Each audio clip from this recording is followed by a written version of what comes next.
اینجا موضع استراحتی و فرهنگی مجمع فواره‌های شاه اسماعیل سامانی است. همه روزه ساکنان و مهمانان شهر خوجند بهر استراحت می‌آیند. مخصوصاً یک هفته آخر بنابر گرم شدن حرارت هوا برای سلقینی به این موضع مردم جمع می‌شوند. آب فواره‌های رنگ و رقص کننده آرامی می‌بخشد. اما وضع آبادانی این موضع نگران کننده و بعضی از قسمت‌ها دلگیر کننده باقی می‌ماند. مثلا این فواره هر روز هم نمیبرد. مثلا وقت که هر روز میبرد نصب میشد شروع میشود. اگر باران بارد اینو آبهاش جمع میشود. همین رخوش یافته ممکن یا که بعضی جاش برآمدگی احتمالی غلطیدن است. مجمع فواره‌های شاه اسماعیل سامانی یکی از موضع‌های کلانترین فرهنگی و استراحتی شهر خوجند است. هنگام نشست مطبوعاتی ریاست فرهنگ در ولایت سوخت سردار این نهاد بختیار قاسمов تصدیق کرد که این مجمع به تعمیر نیاز دارد، اما کی و با چه مقدار تعمیر جاری و یا کلی گذرانده می شود معلوم نیست.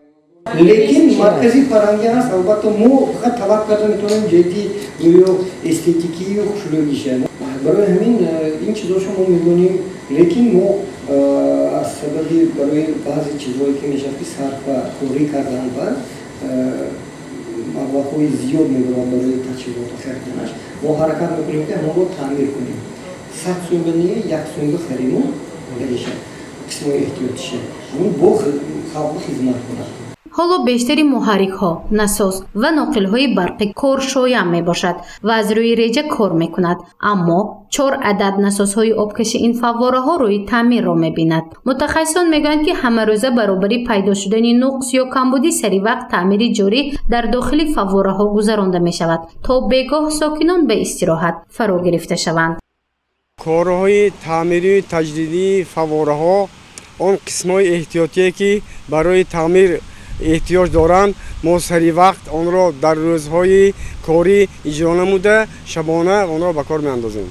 حاضر قسما نساز ها 1-2-3 عدد گرفته شده برای تعمیر برده‌اند و حالا خیلی که میبینیم این فواره در حالت کاری قرار دارد. مجمع فواره‌های شاه اسماعیل سامانی هر بگاه از ساعت 18 تا 23 فعالیت خود را براه مانده است. یعنی فواره‌ها هنگام شب کار میکنند، زیرا نقشه ترتیب داده مقامات اجرایی حکومتی دولتی شهر و سرریاست آبادانی خواجگی منزلی و کمونالی شهر خوجند از روی همین ساعت تصدیق کرده شده است. گزارش مفنشکور و سید مختاری سید انور و نعیم جان ایوبов برای برنامه اطلاعاتی خبر.